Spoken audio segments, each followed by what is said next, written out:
Charles Louis Mortgage Advisors, 0161 959 0166.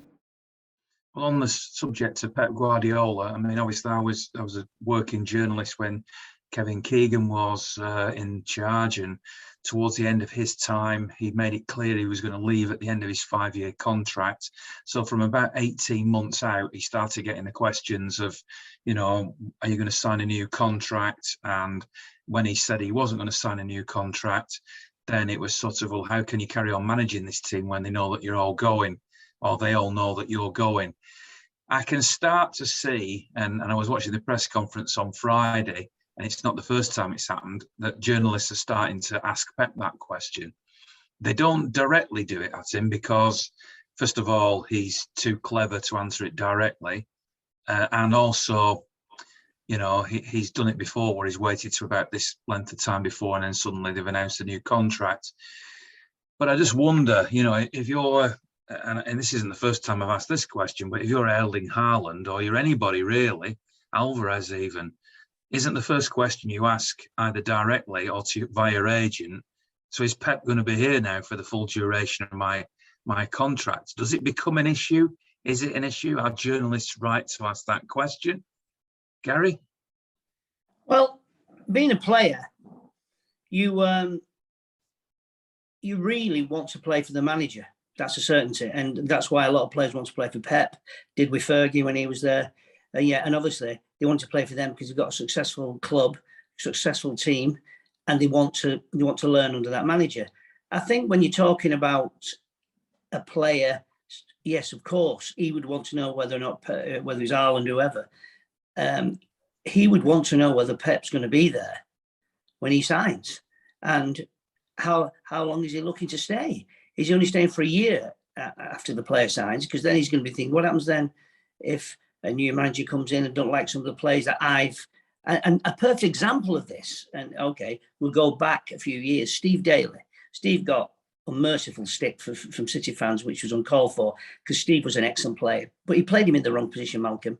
And Steve came on the principle that the players that he thought he was going to be playing with, and I was a good friend of Steve's and still are, he thought he was going to be playing alongside me and Barnsley and Asa and Joe Royle and Dave Watson, these players. And when he got to the ground and found out that I was on my way to West Brom and then Barnsley was going to West Brom, it shocked him. So players will want to know where they're coming and which sort of players and what the club's got in mind. That's all part of it. But you want to play for the manager. Now, if you know the manager's going to be there for a year, 2 or 3 years, that's fine. But you also are not so naive to think if the team don't do as well as expected, the manager can get sacked.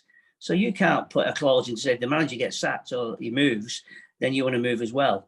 You just have to look and say how much time you're going to have with that and whether it's enough time if you're going to make this decision that Haaland's going to have to make the decision. But it will be a question that it will definitely be asked. How long is Pep going to be there for?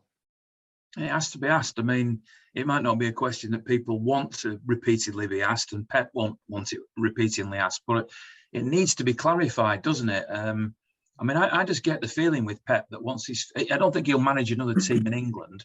I think that's fairly obvious, but I don't think he's that type. He's not a Roy Hodgson. He's not an Alex Ferguson who wants to carry on going as long as he possibly can. I get the feeling there will come a point, even though he said there's unfinished business yet, but there will come a point with Pep Guardiola where he thinks, well, you know what, I've got a lovely wife, and you know, I like playing golf, and I've done what I want to do now as a manager. You know, I've won title after title after title. I've got another life as well. I do get the feeling he's capable of doing that, isn't he? Do I think he's capable of doing it? Maybe in his subconscious mind he is, but the person he is, he lives and breathes football. You can't, when you live and breathe something, just switch off from it and say, because you will miss it.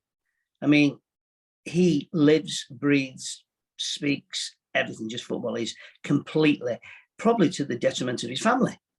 And he must find it very difficult to switch off when he has a couple of days off or a summer off, because even when he's holidaying, his mind's still thinking about football, this, that, and the other. So I don't think if he leaves Manchester City, he will go to another English club. I think that is impossible. I don't think he would do that because he loves the club. If he's going to stay in English football, he'll stay with us. But I think his next part of his journey, if he decides and which seems is mentioned or suggested that maybe he will be leaving us at the end of next season, which again raises the question about Haaland. What his question would be is that maybe he wants to take a international side. That's what has been mentioned. And only this week, I think, or this weekend, I've read that the Dutch FA have already said that if Pep Guardiola is deciding that he wants to look after a national team, then we're going to be first in the line to ask for his services. So that's all already being rumoured. But I think Pep loves the day-to-day, but it takes its toll on him, I've no doubt. It must take a lot of his energy because his enthusiasm is second to none. But can you keep that enthusiasm year after year, as well as day after day, week, month after month, year after year? I'm not sure how long you can do it for before you burn yourself out, but we shall see. I'm hoping, like all City fans, that he thinks, well, if we win the Champions League this year, I want to defend it. And hopefully that might be. I think if we don't win it again this year, he may think, right, I've got next year, and then I am going to call it a draw now, whether we win or lose it. But I think he will, if we win it, might just think, hang on a minute, we can start to conquer Europe as well now. So, I want to be part of it. But that's only what I think and hope. So we'll see.